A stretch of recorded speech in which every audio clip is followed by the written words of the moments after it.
the legal presumption of innocence is lost here because the way the police treated Hayden was that, they presumed he's guilty just because he's not wearing a mask instead of presuming he's innocent and then having the evidence to determine otherwise. Under arrest.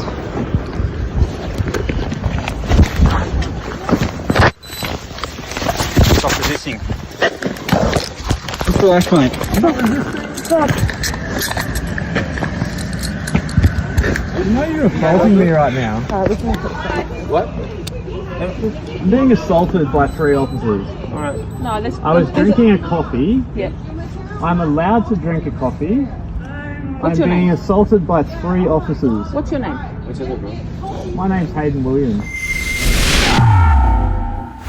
G'day guys, thanks for actually taking the time to join us here. I think I'll start with you, Hayden.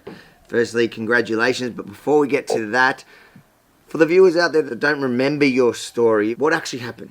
Yeah, so basically I was going to buy a coffee during a lockdown in Alice Springs, Central Australia. And as I was drinking my coffee, I was approached by 3 police officers. They basically asked me to put a mask on. I told them I was exempt. So you are committing an offence.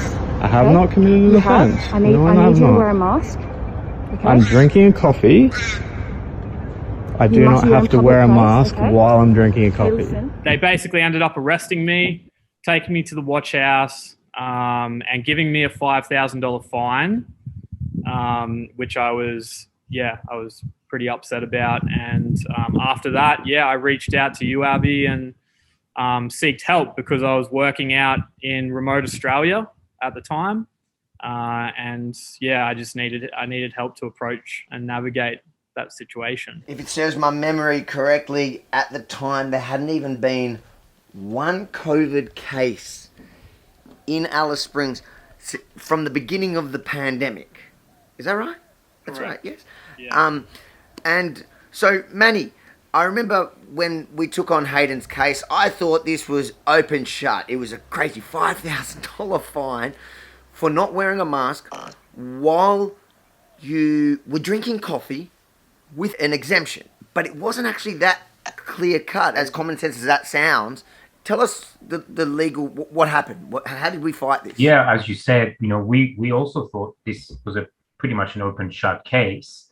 In fact, Hayden had already informed the police at the time of his arrest that he's exempt. So he'd been cooperative. He'd actually told them the truth. Subsequently, we made legal representations to police about Hayden's exemption, and we attached the necessary evidence. They subsequently rejected those representations simply because the materials were provided after the date, if you like. That is, the date of the exemption was after the arrest. So their position was because the exemption had been written in a letter after the date of arrest, it doesn't work retroactively. But in reality, when people have a condition or when people have an exemption, that exemption exists. Doesn't matter whether it's certified or not, that exemption exists. Your exemption doesn't come into being when you get a certification. It always exists. So in any event, the matter proceeded to trial. We prepared the evidence for it. We were lucky enough because of the border restrictions and everything else that was in place. I personally wasn't able to travel to Northern Territory to attend the matter. We were lucky and privileged to brief Mr. John Elfrink. Mr. Elfrink was the ex-Attorney General of Northern Territory, a very seasoned and experienced prosecutor and lawyer. We're very grateful for that. And of course, it all comes down to the viewers and their generous donation that made this happen. Mr. Elfrink and the team, we put together a series of subpoenas. I remember when we first took on this case, I thought it was crazy, the idea that Hayden was even fined when he was drinking a coffee, because in every other state, drinking a coffee in itself was an act that exempted you from wearing the mask. But in that jurisdiction, I remember when you looked it up, you go, wait, hold on a second. There, the rule is you have to sit down and drink your coffee. Yep. So that was not Correct. what saved Hayden. It was the fact that he wasn't lying about his exemption, and once subpoenaed, we were able to prove it. Now, Manny, obviously, the fine was $5,000. It's a huge fine for anyone. Hayden, could you afford $5,000 at the time? Certainly not. I couldn't afford a $5,000 fine, so I'm assuming most people in Australia, the majority of us, couldn't. Fighting this fine actually ended up, especially briefing such a top barrister, and that it probably cost us 3 or 4 times the fine itself. If the people out there were willing to just pay the fine for you at the $5,000 or crowdfund like we did to fight it off and not give the state a cent, do you think even though it cost 3 or 4 times as much, it was still worth it? It helped me so much to know that people have my back, and that's the reason I came to you as well, is because I just thought it was so ridiculous that would even happen. And, my business has been crippled from COVID as well over the last 2 years. It's like, how can I pay this for such a small, petty, what seems like such a petty incident?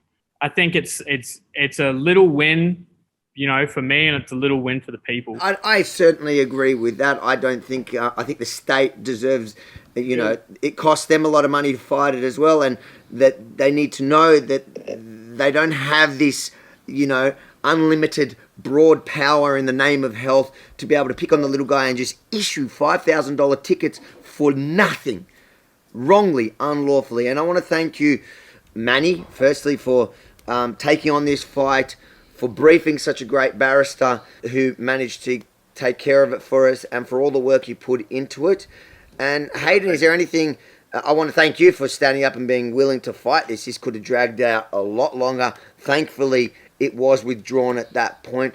Is there something you want to tell the viewers who are supporting our Fight the Fines case in your matter and continuing to help us with Fight the Fines at fightthefines.com.au? Absolutely, yeah. Thank you to everyone. Thank you to everyone for standing up, for reaching out, for supporting Avi, Rebel News, and everyone that's, put in this position that is being bullied and feeling the overreach and overstep of the state in the current at the current time. So yeah, big thanks to everyone. Yeah. And look, with the help of people, we're going to fight for as many more Haydens as we can. Hopefully we have many more victories. We've had a number. In fact, Manny sitting there with a big smile on his face. He has a number of victories under his belt already. He's become a champion of the Fight the Fines campaign that we have. We now have a few good lawyers on board, so I'm really grateful that this one turned out well. It was a shocking story, and I think the most shocking part from this side of it was that it wasn't as clear-cut as it seemed when looking on the face of it, because the laws were so ludicrous. Thank you, guys. Have a great weekend, and hopefully this has lifted a little burden off your shoulders there, Hayden. Thank you, Avi. Certainly has. Thanks, Manny. Thank you, guys. I appreciate it. If you're as happy as I am about this outcome, make sure to like this report, and why not leave a lovely message for Hayden in the comments below. But most importantly, share it to inspire others in a similar position to fight back. We are still battling dozens of cases across the country, so if you're able and you're willing, please give what you can at fightthefines.com.au.